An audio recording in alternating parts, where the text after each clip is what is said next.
competing forces, between the aspirations of the many and the greed and power of the few, between the people's right for self-determination and the self-seeking autocrat, between the dreams of a democracy and the appetites of an autocracy.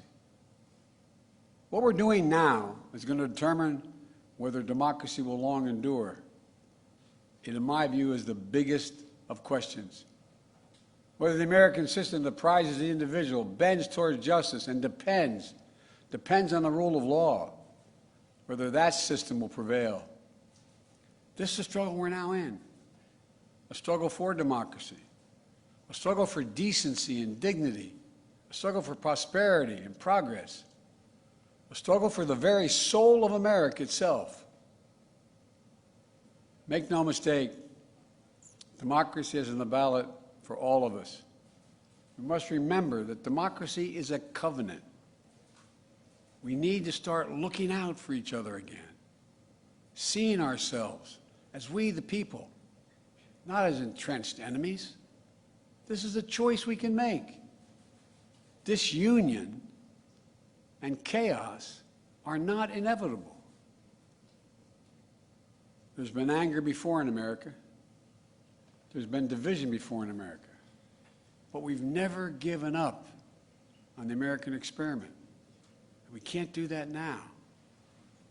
The remarkable thing about American democracy is this: just enough of us, on just enough occasions, have chosen not to dismantle democracy, but to preserve democracy. We must choose that path again. Because democracy is on the ballot, we have to remember that even in our darkest moments, there are fundamental values and beliefs that unite us as Americans. And they must unite us now. What are they? Well, I think first, we believe the vote in America is sacred, to be honored, not denied, respected, not dismissed, counted, not ignored. A vote is not a partisan tool to be counted when it helps your candidates and tossed aside when it doesn't. Second, we must, with an overwhelming voice, stand against political violence and voter intimidation, period. Stand up and speak against it. We don't settle our differences in America with a riot, a mob, or a bullet, or a hammer. We settle them peaceably at the ballot box. We have to be honest with ourselves, though. We have to face this problem. We can't turn away from it. We can't pretend it's just going to solve itself. There's an alarming rise in the number of our people in this country condoning political violence or simply remaining silent, because silence is complicity. The disturbing rise of voter intimidation, the pernicious tendency to excuse political violence, or at least trying to explain it away. We can't allow this sentiment to grow. We must confront it head on now. It has to stop now. I believe the voices excusing or calling for violence and intimidation are a distinct minority in America, but they're loud and they are determined. We have to be more determined. All of us who reject political violence and voter intimidation, and I believe that's the overwhelming majority of the American people, all of us must unite to make it absolutely clear that violence and intimidation have no place in America. And third, we believe in democracy. That's who we are as Americans. I know it isn't easy. Democracy isn't perfect. It always has been. But we are all called to defend it now. History and common sense tell us that liberty, opportunity, and justice thrive in a democracy, not in an autocracy. At our best, America is not a zero-sum society where for you to succeed, someone else has to fail. I promise America is big enough. It's big enough for everyone to succeed. Every generation opening the door of opportunity just a little bit wider. Every generation, including those who have been excluded before. We believe we should leave no one behind because each one of us is a child of God. And every person is sacred. If that's true, then every person's rights must be sacred as well. Individual dignity, individual worth, individual determination. That's America. That's democracy. And that's what we have to defend. Look, even as I speak here tonight, 27 million people have already cast their ballot in the midterm elections. Millions more will cast their ballots in the final days leading up to November the 8th, excuse me. And for the first time, this is the first time since the national election of 2020, once again, we're seeing record turnout all over the country. And that's good. We want Americans to vote. We want every American's voice to be heard. Now we have to move the process forward. We know that more and more ballots are cast in early voting or by mail in America. We know that many states don't start counting those ballots until after the polls close on November 8th.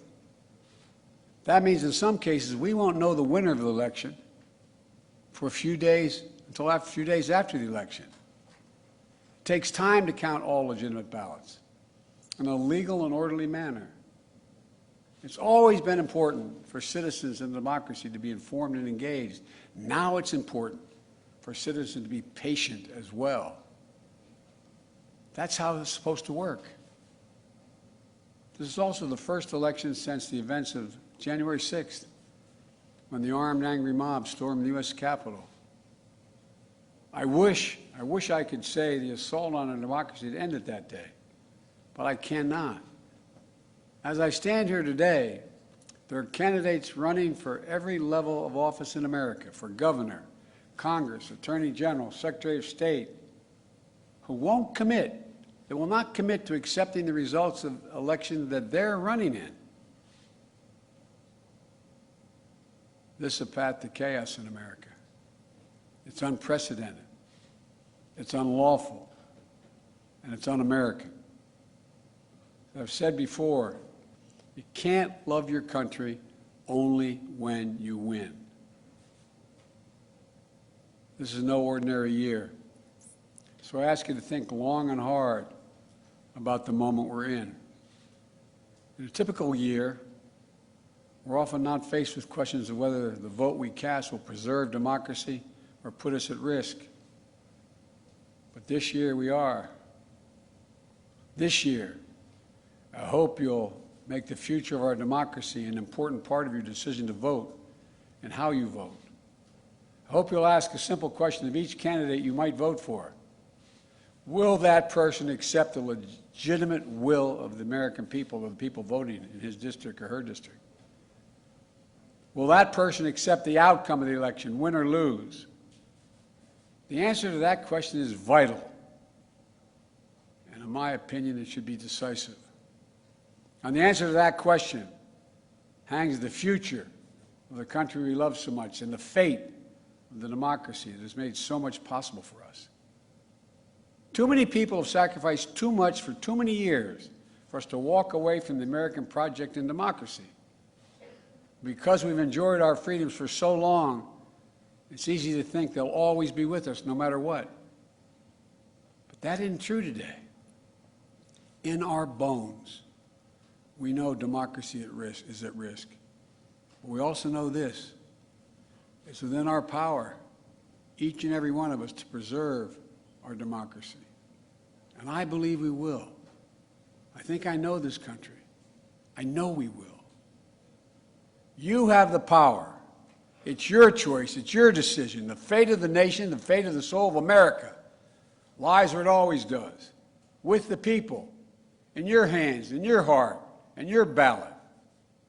My fellow Americans, we'll meet this moment. We just need to remember who we are. We are the United States of America. There's nothing beyond our capacity. if we do it together. May God bless you all. May God protect our troops. May God bless those standing guard over our democracy. Thank you, and Godspeed.